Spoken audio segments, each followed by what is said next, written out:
distant land, bathed by the deep blue sea and surrounded by wealth and trade, a girl was born who was destined to change history. Her name was Jezebel. She was not an ordinary child. From the moment of her birth, everything around her spoke of power, influence, and a destiny that would not follow the path of other women. Jezebel was born in Sidon, a prosperous city of the Phoenician people. She was the daughter of Ithbal, a powerful king who not only ruled with authority, but also served as a priest of pagan gods. From a young age, Jezebel grew up surrounded by rituals, temples, and sacrifices. Her world did not revolve around the God of Israel, but around gods like Baal, whom her father served with deep devotion. Her childhood was marked by luxury and discipline.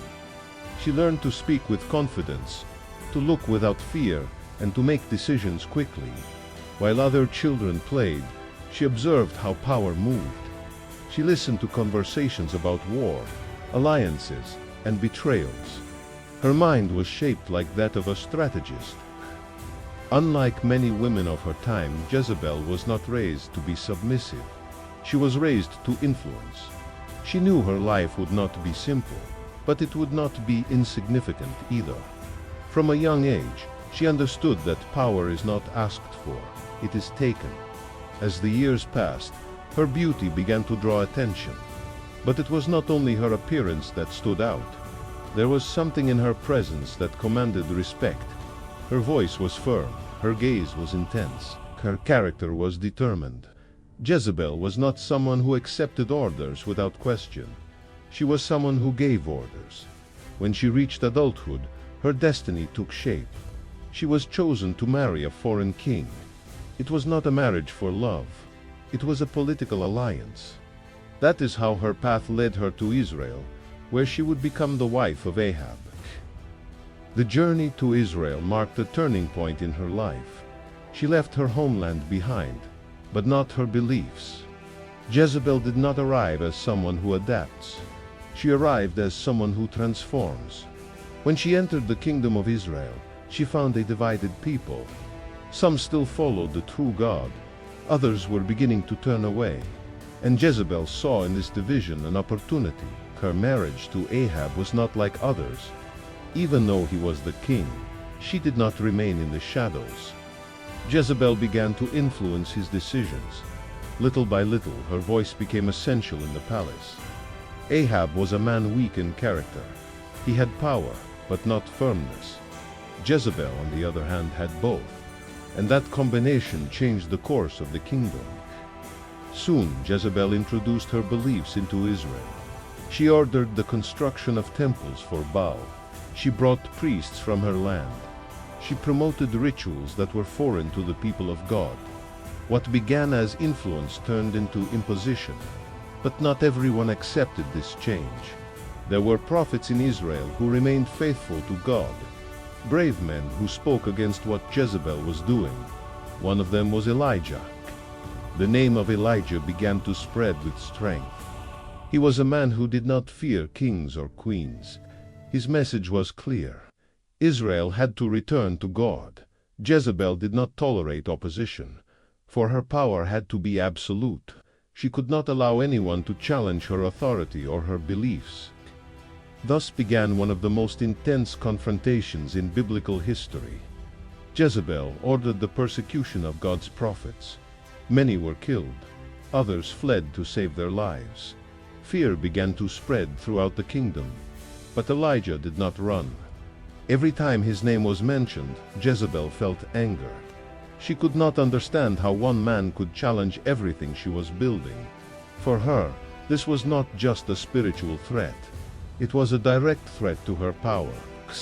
Meanwhile, her influence over Ahab continued to grow. The king trusted her. He listened to her. He obeyed her. And so Jezebel was not only queen by title, she was the one truly directing many decisions. As time passed, her name became feared, not only by her enemies, but also by those close to her. Jezebel showed no weakness. She did not hesitate. She did not forgive easily. But within all that power, there was also a shadow.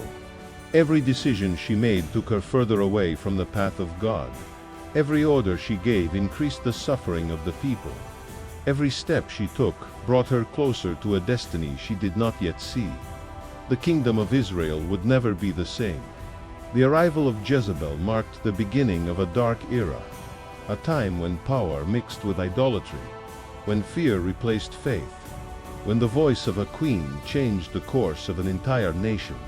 And even though her story was only beginning, it was already clear that she would not be forgotten. Because Jezebel was not just a queen, she was a force that transformed everything in her path, and her story was only beginning to unfold. Time moved forward, and with it, the influence of Jezebel grew like a shadow covering all of Israel. She was no longer just a foreigner on the throne. She became the voice that guided decisions, the mind behind actions that would mark the kingdom forever. The palace became her domain. There, every word carried weight, and every order was obeyed without question. Ahab remained king before the people, but within the walls, Jezebel was the one who set the direction. One of the most visible changes was the expansion of the worship of Baal. Jezebel did not just promote it, she demanded it. She ordered altars to be built, organized ceremonies, and supported hundreds of prophets under her protection. For her, this was not just religion. It was identity, power, and control. Meanwhile, the people became even more divided. Some remained silent out of fear. Others resisted in secret, holding on to their faith in God. But speaking openly could cost them their lives. Jezebel did not tolerate resistance. Her response was direct and cruel. She ordered the persecution of God's prophets. Many were killed. Others had to hide. Fear became a tool of control. In the middle of this, the name of Elijah rose again. He did not hide like the others. He walked with determination, declaring that only the true God should be worshipped. The conflict between them was not only spiritual, it was a battle for the heart of the people. One day, Elijah made a challenge that would change everything. He called for a confrontation between the prophets of Baal and himself to prove who the true God was. The place chosen was Mount Carmel. Crowds gathered there. On one side stood hundreds of prophets supported by Jezebel. On the other side stood one man. Elijah spoke with strength. He gave clear instructions. Each side would call upon their God, and the one who answered with fire would be recognized as the true God. The prophets of Baal went first. They shouted, danced, and cried out for hours, but there was no answer. Silence was their only response. Then it was Elijah's turn. He prepared an altar and poured water over it so there would be no doubt. Then he prayed. What happened next was unexpected. Fire came down from heaven and consumed the altar completely. The people were shocked. Many fell face down. They recognized that the God of Elijah was the true God.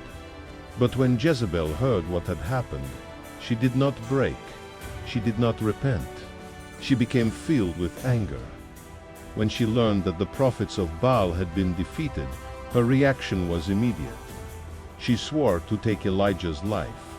She sent a clear message. Her threat was direct. She would not rest until he was dead. Elijah, though brave, understood the danger. For the first time, he had to run to save his life. That was Jezebel. Miracles did not matter. Signs did not matter. Her heart was fixed on her own path. Meanwhile, her power continued to grow within the kingdom. But not everything revolved around religion. Jezebel also involved herself in political and personal matters. One of the most remembered events was the case of Naboth. Naboth had a vineyard near the palace.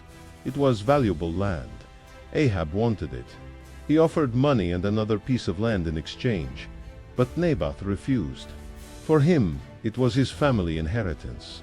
Ahab became sad. He felt frustrated, but he did nothing more. Jezebel, seeing him like that, did not accept defeat. For her, a king should not be refused. She decided to act. Without asking, she took control of the situation. She wrote letters in the king's name. She ordered false witnesses to accuse Naboth. They charged him with blasphemy. The result was tragic. Naboth was condemned and executed. Everything happened quickly, without justice, without defense. When Jezebel informed Ahab, she did so calmly. She told him that now he could take the vineyard, and he did. That act showed how far she was willing to go.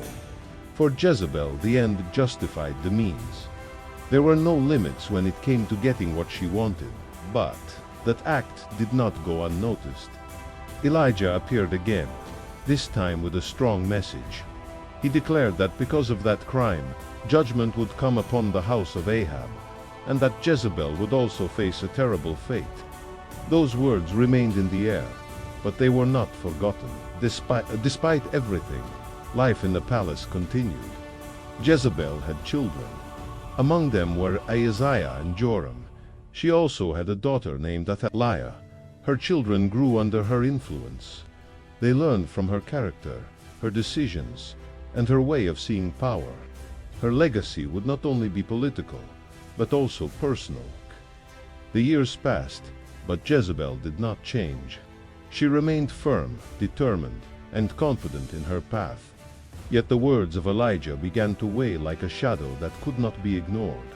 The destiny had already been declared, and even though Jezebel seemed invincible, time was beginning to move against her. Because every power has a limit, and hers was closer than she imagined.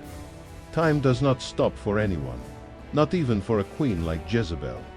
Although her power seemed strong, the years began to bring changes she could not control. The words of the prophet Elijah had not faded. That warning was still alive. It echoed through every corner of the kingdom. The first blow did not come directly to Jezebel, but to her husband. Ahab, the king who had so often yielded to her influence, began to face conflict. There were wars, wrong decisions, moments when pride clouded his judgment. In one of those battles, Ahab went out to fight in disguise. He believed this would protect him. He thought he could escape his fate, but a random arrow found its way to him. He was mortally wounded. They brought him back, but he did not survive. That was the end of the king of Israel. The news spread through the palace like a whisper that quickly turned into a cry. Jezebel had lost her husband. But she did not lose control. Instead of breaking down, she remained firm. Pain did not stop her. Her mind stayed focused on holding power. After Ahab's death, her son Ahaziah took the throne. But his reign did not last long. He suffered a serious accident after falling from a height. He was badly injured. Instead of seeking God, he followed the same path his mother had taught him. He turned to false gods. That decision marked his end. He died without recovering. Another blow to the house of Jezebel. Then power passed to her other son Joram. He too had been shaped by everything he had learned since childhood. Even though his style was different, his mother's influence was still present. Jezebel was no longer young, but her character had not changed. She remained strong. She still commanded respect. Her name still inspired fear. Yet something was shifting. The people had not forgotten. The actions of the past still weighed heavily. The words of judgment were still alive. And quietly, God began to move. Elijah was no longer active as before. His time had come to an end. But before he departed, he left behind another prophet to continue his mission. His name was Elisha. Elisha was not the same as his master, but he carried the same purpose. It was not about human strength, but obedience. One day, Elisha received a clear instruction. It was time for the announced judgment to be fulfilled. He sent a young man with a specific mission. He was to anoint a man as the new king. That man was Jehu. Jehu was not a stranger. He was a military leader, strong, determined, and ready to act without hesitation. When he was anointed, he received a direct command. He was to destroy the house of Ahab. that included the sons, the descendants, and also Jezebel. The mission was clear. Jehu did not waste time. He rose with determination. He knew this would not be easy. It was not just about taking power. It was about carrying out a judgment that had been declared years before. Care. Meanwhile, in the palace, Jezebel was not unaware of what was happening. News began to arrive. There was movement. There was tension. But she did not run. She did not hide. Jezebel had faced challenges before, and she had always overcome them. Her confidence remained unshaken. When she heard that Jehu was approaching, she did not show fear. Instead, she did something unexpected. She prepared herself. She painted her eyes. She arranged her hair. She got ready as if she were about to receive a guest, not an enemy. It was not vanity. It was attitude. It was her way of showing that she was still a queen, that she would not appear weak. She stood at the window of the palace. From there, she watched Jehu arrive. The moment had come. Everything she had built, everything she had defended, everything she had done was about to face its final outcome. Yet even in that moment, Jezebel did not lose who she was. She did not beg. She did not run. She did not change. She remained firm until the end. Because that was how she had lived, and that was how she would face what was coming. The moment that had been announced for years finally arrived. The city was silent, as if everything knew that something great was about to happen. And high in the palace, standing firm without showing fear, was Jezebel. From the window, her gaze was intense. There was no trace of fear on her face. Her posture remained that of a queen. Even with danger right in front of her, her pride did not break. In the distance, the sound of horses was drawing near. It was Jehu. He came with speed, with determination, with a mission that could not be stopped. When Jehu entered the city, there was no celebration. There was no resistance. Everything happened with a strange calm, as if fate had already been decided. Jezebel watched him from above, and when he was close enough, she spoke. Her voice did not tremble. Her words were firm. She called him a traitor. She reminded him of what had happened to others who had risen against kings. It was an attempt to intimidate, a final act of authority. But Jehu did not respond as she expected. He lifted his eyes toward the window and spoke with strength. He asked who was on his side. It was a simple question, but full of power. And then something unexpected happened. 2 or 3 officials who were near Jezebel looked down. They hesitated for a moment. Then they made a decision. They chose to survive. They chose to stand with the new power. Without saying a word, they obeyed Jehu's command. And they pushed Jezebel. Her body fell from above. It struck the ground with force. The moment was quick, brutal, with no chance to escape. The queen who had ruled with authority, who had spread fear, who had made decisions without hesitation, now lay on the ground. Jehu did not stop. He drove over her body with his chariot as a sign that her time had ended. After that, he entered the palace. He asked for food. He sat down to eat as if everything had already been completed, but it was not over yet. After eating, he remembered something and gave an order, that they should go and bury Jezebel. After all, she had been a king's daughter. The men went out to carry out the command, but when they arrived at the place where she had fallen, they found something that left them speechless. The body was no longer whole, only parts remained. The rest had been eaten by dogs. The scene was harsh, difficult to accept, but it was not a surprise. It was the exact fulfillment of what had been spoken by Elijah. On that day, words that once seemed distant became reality. Jezebel would not have a proper burial. Her end would be remembered as a sign, as a warning. When the men returned and told Jehu what they had seen, he understood immediately. It was not a coincidence. It was justice. That is how the life of one of the most powerful and feared women in Israel came to an end. She did not die in battle. She did not die from illness. She died as a result of everything she had done. Her story was not short, but it was not eternal either. It is not known exactly how many years she lived, but her influence marked an entire generation. She had children. She ruled beside a king. She directed decisions. She imposed beliefs.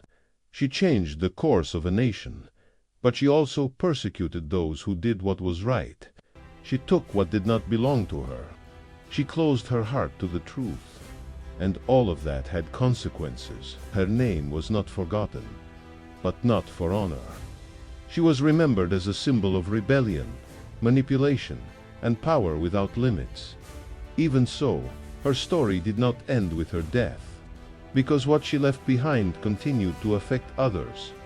Her daughter, Athaliah, continued her legacy in another land. Her influence crossed generations. The impact of Jezebel was greater than her own life, but her end left a clear lesson. Power without truth does not last. Strength without justice does not endure. And decisions, sooner or later, return. Silence returned to the city.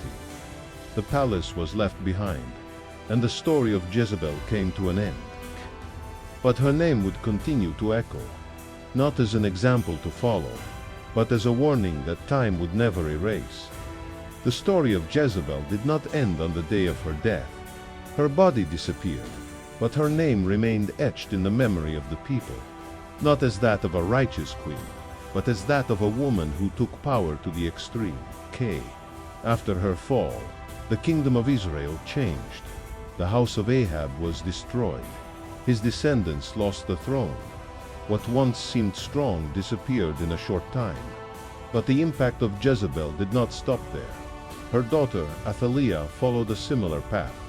When she came to Judah, she took control by force. She removed anyone who could take power from her. She ruled with the same harshness she had learned since childhood. In this way, Jezebel's influence crossed borders. She was not only a queen in Israel. She became the beginning of a way of ruling that left deep marks. Years later, when stories were told, her name still carried weight. There was no need to explain much. To say Jezebel was to speak of manipulation, deception, and idolatry. Even generations later, her name became a symbol of someone who turns away from God and leads others with her. It is not known exactly how many years she lived. The Bible does not say clearly, but it shows that she lived long enough to see her children grow and to exercise power for many years. She had at least 3 known children, Ahaziah, Joram, Athaliah. Each of them was shaped by her character. As for her life, Jezebel was not an ordinary woman. She did not live a simple life. She was a queen, a leader, a strategist. She influenced political, religious, and social decisions. She introduced the worship of Baal into Israel. She persecuted God's prophets. She protected false prophets. She ordered unjust acts such as the death of Naboth. She controlled the palace. She dominated the will of the king. Her life was intense, full of strong decisions, but also full of consequences. Over time, many have wondered why someone with so much power chose that path. She had everything to rule with wisdom. She had influence, resources, and authority.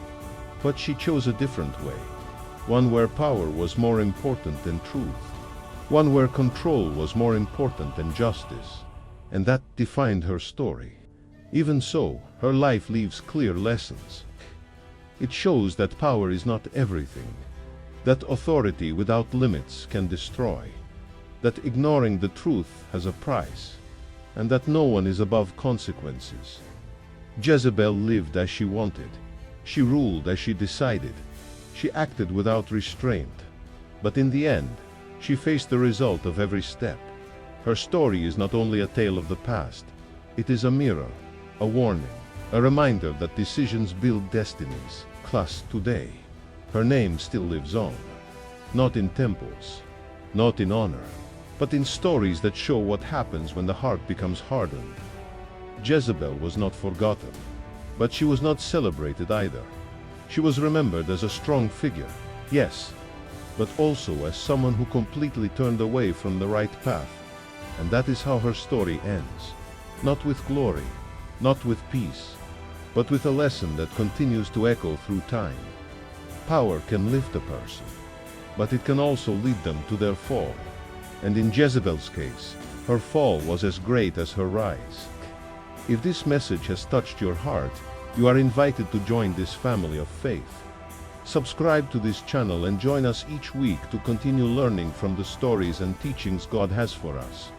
Turn on the notification bell so you do not miss any video. Thank you for being here, and may God bless your life.